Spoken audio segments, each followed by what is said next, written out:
Pameran mobil kala Toyota bertajuk Eco Fest resmi digelar di Atrium Mall Ratu Indah, Mari, Makassar. Ajang ini menjadi kesempatan bagi masyarakat yang ingin membeli mobil Toyota dengan berbagai kemudahan dan hadiah menarik. Promo yang ditawarkan antara lain cicilan ringan, bunga 0%, gratis asuransi hingga 2 tahun, dan diskon mobil hybrid hingga 10 juta rupiah. Marketing General Manager kala Toyota, Suliadin, mengatakan EcoFest menjadi platform edukatif untuk mengenalkan teknologi ramah lingkungan. EcoFest jadi ruang untuk mengenal lebih dekat mobil hybrid Toyota dan mendukung gaya hidup berkelanjutan, ujar Suliadin. Pelanggan yang melakukan SPK selama pameran juga berkesempatan memenangkan door prize dan grand prize United MX1200 periode Mei-Juli 2025.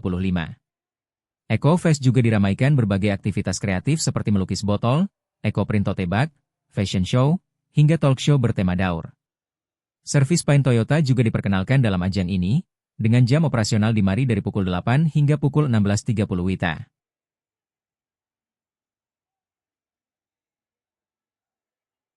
Download Tribun X sekarang, menghadirkan lokal menjadi Indonesia.